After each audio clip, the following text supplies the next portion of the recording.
You name it, there's a whole page of stuff you can do here. If you don't have something to do here, it's because you don't want to.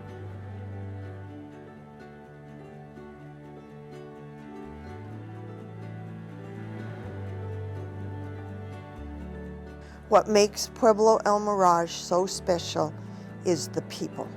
People in this park take care of one another.